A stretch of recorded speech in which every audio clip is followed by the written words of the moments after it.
Hello, Wolverines, and welcome back to my channel. It is Tuesday night, and maybe you will see this on Wednesday, but I'm going to record it on Tuesday night anyway. So let's go ahead and talk about what is going on with the ATF, because this is effing wild, man.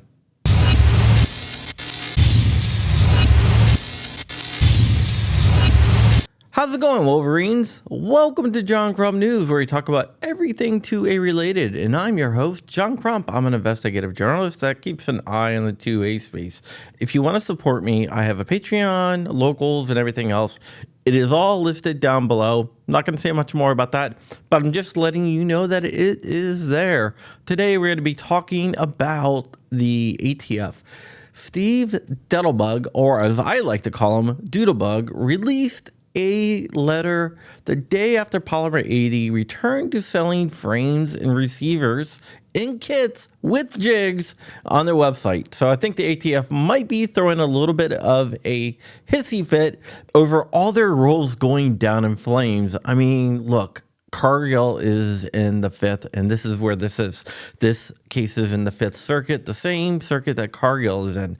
And in Cargill, the en banc of the 2nd Circuit ruled 13-3 to knock down the ATF's bump stock rule. Now, does that mean bump stocks are illegal? Not yet, but they probably will be in the 5th pretty shortly, unless the government pulls some miracle and gets the Supreme Court to stay the decision, which I don't see happening.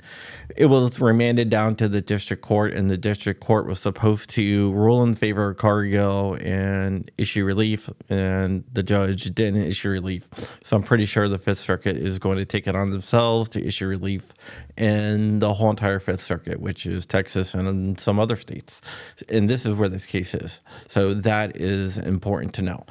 With that out of the way, let's go ahead and talk about the meat of the letter.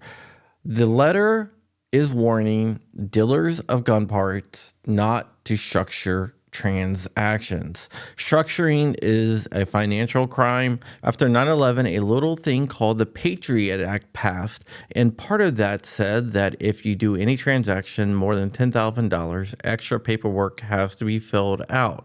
And people started structuring their withdrawals and deposits into banks. So basically, instead of depositing $30,000 one day, you would deposit $9,000, $9,000, $9,000, then $3,000 over a course of 4 days. And that will stop red flags from being popped up. But red flags still get popped up, and you can go to jail for a seriously long time if you do that. One of the things that Justin Irvin is being charged with down in Florida in the auto key card case is structuring deposits. So they took that principle and applied it to gun parts, which is unusual because it's never been applied to gun parts or anything else like that ever in the history of the law. So they took a law and they molded it into something that they wanted. Seems like kind of overstepping their boundaries and maybe violating a few laws themselves, but hey, it is the ATF.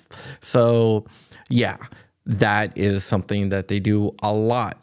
So with this, say company A sells pistol blanks and they tell you to go to company B to get a jig. The ATF is going to consider that structuring. The ATF also said that they will prioritize prosecuting companies that do this, which is very interesting because now the largest seller of frames and jigs on the planet can sell them, and the ATF cannot touch them, which is freaking hilarious. And I really like this a lot. Okay, so now that they have this all set up, how are they going to find out about these companies? Well, they want you to narc on companies that are doing this, which I think is kind of ridiculous. And I don't think anyone should narc on anyone in this case whatsoever. but the ATF is going to want you to do their jobs for you. This letter was signed by Steve Dettlebach, and he's been under a lot of pressure because the ATF has been getting beat up in court over and over and over again. So this might be the death of a bunch of gun laws coming up, and this might be the ATF just whining about them being put in their place by real judges who actually rule on the original text, history, and tradition of the Second Amendment. All right, guys, that's it for tonight. So I love you very much. I will see you guys later. Stay ever vigilant. Stay ever free. Keep in the fight. I'm out of here. Wolverines, motherfucker.